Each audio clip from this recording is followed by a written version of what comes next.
हम भगवान के पीछे पड़े रहें, उसमें हमारी भक्ति की सार्थकता नहीं है। तो भक्ति की सार्थकता कैसी है? बोले भक्ति की सार्थकता तब मानो जब भगवान तुम्हारे पीछे पड़े रहे। अरे जमुना दास, आज ने चंदन तो लगा दे। अरे भैया ने मेरे गले में माला धरा दे। अरे भैया आज तो तेने सवेरे भोग लगाया, दूध को में चीनी तो डारी ना। भगवान बोले हमसे, हम अपनी तरफ से सेवा करें, हम उनके पीछे पड़े रहें, हम उनको नए नए श्रृंगार करें, नए नए बंगला बनावें, वो भक्ति की अभी निचली सिद्धि है। ठाकुर जी खुद कह के कर्मा में पीछे पड़े रहे तुम्हारे। माई मेरे श्याम लगो संग डोले, वो भाव, वो भक्ति की श्रेष्ठ सीमा है, वो प्राप्त करनी है। हमें ठाकुर जी के पीछे ना चलो। अरे इतने वर्ष है गए वृंदावन में रहते रहते, अब वो पीछे पड़े हुए हो। अब तो ऐसे है जाओ, ठाकुर जी तुम्हारे पीछे पीछे चलें। अनुब्रजाम में हम, भगवान कह रहे हैं मैं पीछे चलता ही हूं। और भक्ति की अंतिम सीमा ही वही है। हम भक्ति कर क्यों रहे हैं?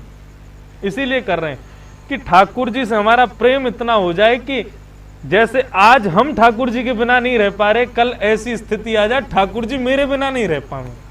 मोको तो चाहिए तू मेरे पास ही रहे, वो सीमा चाहिए हमको।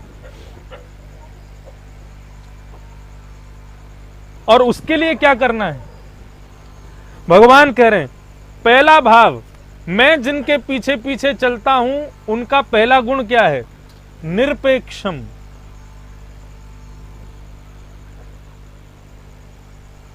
कभी किसी से किसी भी प्रकार की अपेक्षा नहीं करने वाला।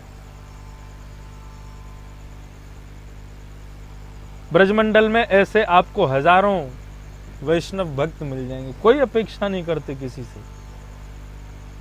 इतना विषम परिस्थिति का लॉकडाउन निकल करके गया, लेकिन फिर भी कहीं जाकर के कहे हो कि हमारे लिए व्यवस्था कर दो या कोई ऐसा कुछ भी नहीं। निरपेक्षम। दूसरा भाव बताया मुनि, मुनिम। मुनि का मतलब क्या है? मुनि के दो भाव हैं। मुनि किसको कहते हैं? दो भाव। पहला भाव मौनम मुनि, जो मौन रहे। भगवान के मेरी सुनतो रे, अपनी नहीं सुनावे। ठाकुर जी शांत क्यों बैठे रहे मंदिरन में? हम अपनी अपनी सुनाते रहे उन्हें। भगवान के तू अपनी सुना ले, हम शांति बैठे। ठाकुर जी को मुनि पसंद है। बोले जो मौन है कि मेरे सामने बैठ जाए, मेरे सामने कछु नहीं बोले, मेरी सुने। और दूसरा मुनि का अर्थ क्या है? मननम मुनि, जो नित्य कोई ना कोई ग्रंथों का, नित्य कोई ना कोई सुंदर भगवान के चरित्रों का मनन करता रहे। भगवान कह रहे हैं उस भक्त का दूसरा लक्षण मुनि है, जिसके पीछे पीछे मैं चलता हूं। पहला निरपेक्षम, दूसरा मुनिम, और तीसरा शांतम। कैसी भी परिस्थिति आ जाए उसके हृदय भाव पर उसका कोई प्रभाव नहीं पड़ता, वो निरंतर शांत रहता है। शांतम। निर्वैरम, ये तो लिखने वाली वस्तु है, एक एक वस्तु। किसी से कभी कोई बैर ना करे, कभी किसी से कोई बैर ना करे। निर्वैरम। समदर्शनम, सबके प्रति समान भाव रखे। ये बड़े हैं, ये छोटे हैं, ये सुंदर हैं, ये कुरूप हैं, ऐसा भाव नहीं, सबके प्रति समान भाव रखे। समदर्शनम। तो निरपेक्षम, मुनिम, शांतम, निर्वैरम, समदर्शनम, ये पांच गुण जिनके भीतर हैं, भगवान कह रहे हैं अनुब्रजाम में हम नित्यम, उनके पीछे पीछे मैं नित्य ही चलता रहता हूं। कैसे? बोले जैसे गैया के पीछे बछड़ा चलता है। गैया के पीछे पीछे चलता रहे, लेक अपने थन में ते मुंह को भी दूध पिवाए दे। कहने का अभिप्राय मैं अपनी कथा में कहा करता हूं कि रसिकनी रस में रहत गड़ी,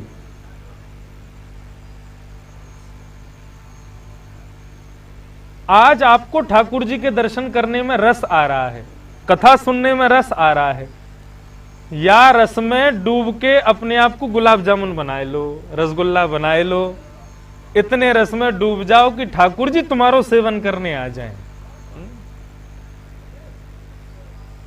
हम रस की प्राप्ति के लिए कथा सुनने जामे, दर्शन करने जामे, वो रस की प्राप्ति है, लेकिन ठाकुर जी हमारे पास आ जाएं वो रास है, वो रस नहीं है। रस और रास में यही तो भेद है। भक्त भगवान के पास जावे वो रस है, भगवान भक्त के पास आ जाए वो रास है, वही तो रास है। ऐसा कहें भक्त भगवान के सामने समर्पित हो जाए वो रस है, और भगवान भक्त के सामने समर्पित हो जाए वो रास है।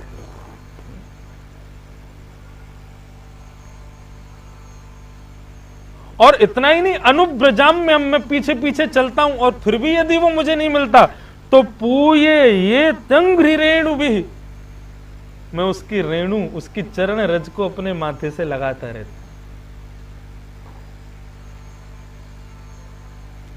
ठाकुर जी किसकी चरण रेणु लगाते हैं, किसकी चरण रज लगाते हैं आज भी?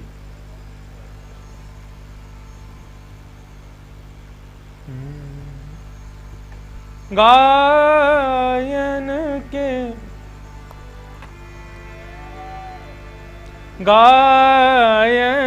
के संग धावे, गायन में सचु पावे, गायन के संग धावे, गायन में सचु पा, गायन की चरण रेणु,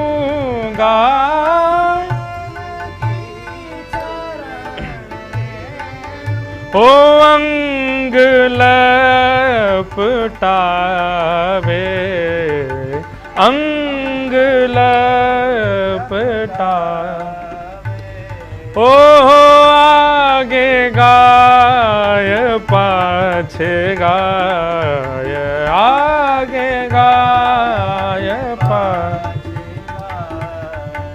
इत गाय उत गाय, इत गाय गोविंद को गायन में, गोविंद बस वो ही भावे, बस वो ही हे आगे गाय, हे आगे गाय, हे आगे गाय पाछे गाय। ये 5 गुण जो मैंने आपको गिनाए, निरपेक्षम मुनिम शांतम निर्वैरम समदर्शनम, ये 5 गुण गाय में होते हैं।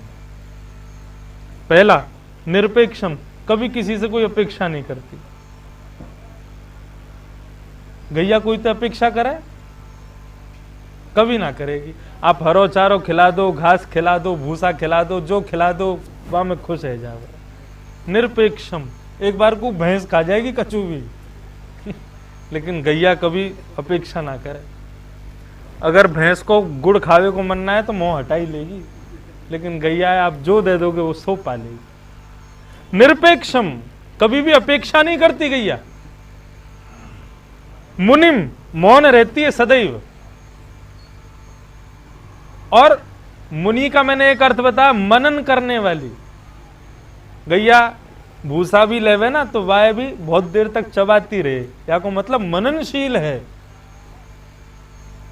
मुनिम शांतम, शांत रहती है। बहुत कम आवाज सुनने को मिलेगी गैया की, उसका रम्माना बहुत कम होता है, कभी कभी रम्मावे।